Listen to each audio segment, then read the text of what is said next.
Trigger warning. I will be mentioning gun violence, murder, suicide, homicide, and school shootings, and more. Proceed if you would like to learn more on how we can prevent gun violence. Hello, Fearless Fam. Welcome to another episode where we share light on topics most like to keep in the dark. This is your host, Chubby, and today's elephant is a level 5 elephant. I've been wanting to do this episode for the longest, and it is a very sensitive subject, especially with how the last several years things have changed drastically, especially with social media being so prevalent. June is National Gun Violence Awareness Month.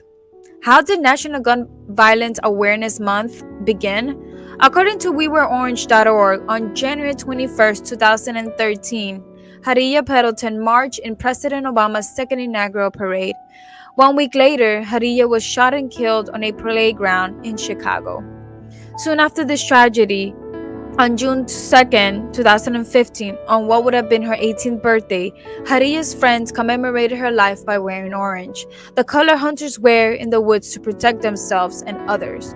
Wear Orange is now observed every June. Thousands of people wear the color orange to honor Harriet and the more than 43,000 Americans that are killed with guns, and approximately 76,000 more are shot and wounded every year. Gun violence is not a recent phenomenon in America. Its roots run deep, intertwined with the nation's history. As early as 1764, a gruesome chapter unfolded in a Pennsylvania schoolhouse.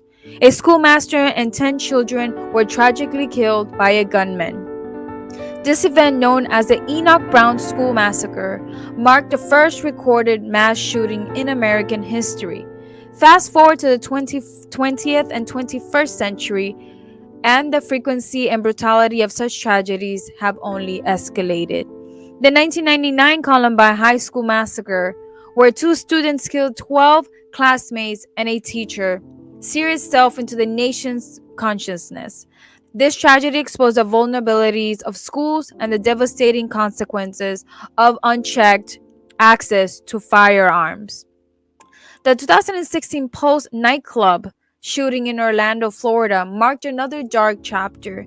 A gunman claiming allegiance to a terrorist group stormed the nightclub, killing 49 people and wounding 53 others. This horrific act of violence targeted the LGBTQ community.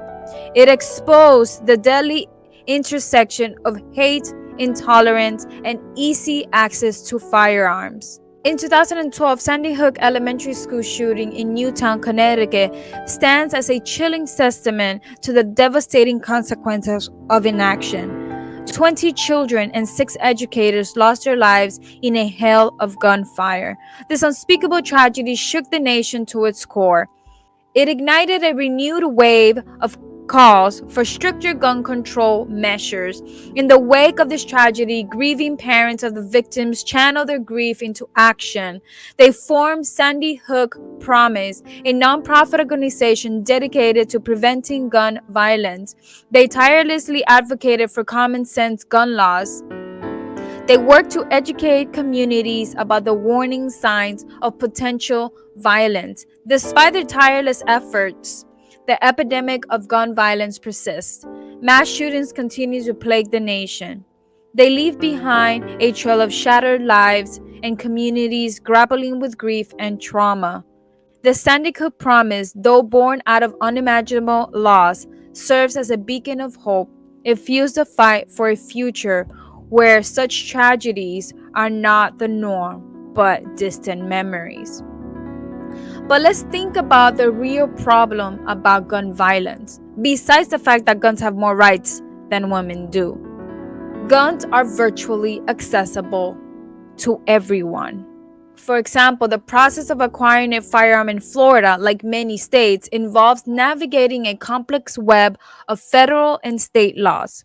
Federal laws mandates background checks for our gun purchases from licensed dealers. This includes checking criminal records, history of domestic violence, and mental health adjudication. Florida law goes a step further by requiring a 3-day waiting period for handgun purchases. This cooling off period is intended to prevent impulsive actions of violence. However, it does not apply to long guns, such as rifles and shotguns. This loophole raises concerns, as these firearms can be just as deadly in the wrong hands. Florida also allows concealed carry permits. These permits allow individuals to carry concealed firearms with minimal training requirements. While proponents argue that this enhances public safety, critics contend that it increases the risk of gun violence. They point to incidents where permit holders have misused their firearms. Now, in Texas has gained notoriety for its permissive gun laws. The state boasts a strong gun control rooted in its history and enshrined in its constitution. In recent years, Texas has witnessed a relaxation of gun control measures. This has raised concerns about potential consequences for public safety. Texas does not require universal background checks for private gun sales. This loophole allows individuals to purchase firearms at gun shows and through online interactions. They face no scrutiny for their criminal history or mental health status. This lack of oversight raises concerns about firearms falling into the wrong hands. In the 2021, Texas passed a controversial constitutional carry law. This law allows individuals to carry handguns in public without a permit or training. While proponents argue that it empowers law-abiding citizens to protect themselves, opponents feel that it will lead to an increase in gun violence. They worry it will make it easier for individuals with malicious intent to carry firearms openly. Now let's look at the dealer's dilemma, which is balancing profit with public safety.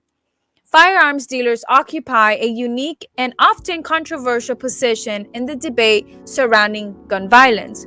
They're tasked with upholding the law. They must ensure that firearms are sold only to individuals who pass the required background checks. However, they also face pressure to maintain profitability. This can create a conflict between commercial interests and public safety concerns. While the vast majority of firearms dealers operate responsibly, there are concerns about a small minority who may prioritize profit over due diligence. These bad apples dealers may engage in straw purchases. This is when a firearm is purchased by someone on behalf of an individual who is prohibited from owning one. They may also fail to properly secure firearms, making them vulnerable to theft. Holding firearms dealers accountable for negligent or illegal activity is crucial. Strengthening regulation and increasing oversight of firearms transactions can help to deter the scrupulous dealers. It can ensure that they are held responsible for their role in preventing gun violence. Now, beyond background checks, the imperative of community vigilance. While background checks are a crucial tool for preventing gun violence, they're not foolproof. Individuals intent on harming themselves or others may obtain firearms through illegal means. They may exhibit warning signs that can go unnoticed or unreported. This highlights the critical role of community vigilance in identifying and mitigating risk before they escalate into violence. Friends, family members, neighbors, and co-workers are often in the best position to notice changes in behavior that may indicate a potential for violence.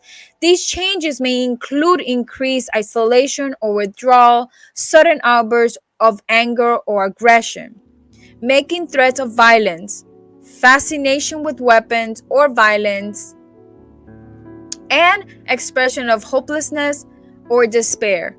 Recognizing these warning signs is the first step. It is crucial to take action by reporting concerns to law enforcement, mental health professional, or school official. Recognizing and addressing warning signs.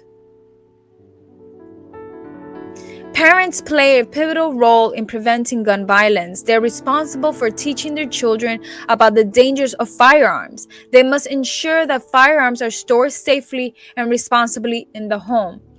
They must also be vigilant in recognizing and addressing warning signs of potential violence in their children. Communication is key.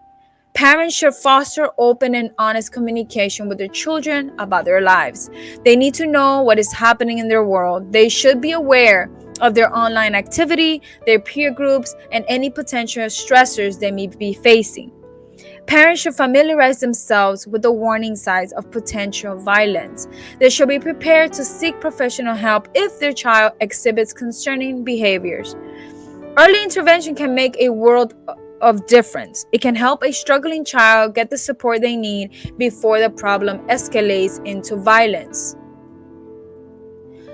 School as safe havens, fostering mental health and preventing violence. Schools have a responsibility to provide a safe and supportive learning environment for all students. This includes taking proactive measures to prevent gun violence and addressing the underlying factors that can contribute to it. Creating a positive and inclusive school climate is paramount. Bullying, harassment, and social isolation can contribute to feelings of despair and anger. These feelings can increase the risk of violence. Schools should implement anti-bullying programs. They should foster a culture of respect and inclusivity. This will ensure that all students feel safe and supported. Addressing mental health needs is also crucial. Many perpetrators of school shootings have a history of mental health issues. Schools should provide access to mental health services. They should train staff to recognize and respond of signs of mental distress in students. Early identification and intervention can be life-saving. These were some examples of how we can prevent gun violence in America. We do have a 411 with Chuby. I do want to share some statistics with you all as per the criminaljustice.ny.gov. In 2024, there were at least 107 incidents of gunfire on school grounds, resulting in 29 deaths and 61 injuries nationally. Gun violence is the leading cause of death for African American young men ages 15 to 24 in the United States. Access to a gun triples the risk of death by suicide. Every day, more than 100 Americans are shot and killed in the United States. Access to a gun in a domestic violence situation makes it 5 times more likely that a woman will be killed. Witnessing shootings and hearing gunshots makes it harder for children to succeed in school. In 2022, over 800 people in Los Angeles County died from firearms, which included homicides, suicides, and accidental shootings. In New York State, 1 out of 5 people killed by firearms were African American young men. Suicides accounted for more than half of the U.S. gun deaths in 2021. I am going to share some resources, some organizations that you can find more information and see more statistics and find ways to end gun violence. The one I personally use and I look at every month is the www.gunviolencearchive.org, which as of May 31st, there has been 225 shootings in the last 5 months. This website is to keep track of how many shootings happen of all different levels, like how many people died, injured, etc. It is a very informative website. Everytown.org is an organization that works towards ending gun violence. And as I mentioned before, the SandyHookPromise.org, a nonprofit organization leading on state and federal laws that advance student safety and mental health and preventing gun violence. PreventGunViolenceFlorida.org is a nonprofit organization working to reduce and prevent guns, crimes, injuries, and death in Florida. BradyUnited.org, an organization to end gun violence. One more organization, charitynavigator.org, nonprofits. It's a nonprofit organization that's focused on ending gun violence, promoting mental health, and supporting victims. Um, I urge you to look online and search for your state and see what organizations are near you and which social medias you can follow and keep up, and get resources on what you can do in your community. This episode for me was intense because, as many as you know, doing the podcast in the last 4 years, horrific things have happened. So many injustices, so many tears of frustration, and so many tears of feeling hopelessness because of all the senseless killings. It was tough to try to gather all the information and just share the facts where needed and not interject my opinion. But I do hope for a better world where guns are more regulated. If you stayed this far into the episode, I want to say thank you so much for supporting us and for always giving any episode a listen, no matter how far you get into the episode. I truly still appreciate it. Also, I didn't really mention more about gun violence in a domestic violence household because that alone is a whole entire episode on its own, and I will not be able to do its justice. If you are a person who owns a firearm, please make sure it's put away in a safe place where only you have access to it. I just want everyone safe because the world is dark right now. We need to keep each other safe. And please remember to take care of yourself. And like I always say, stay fearless, everyone.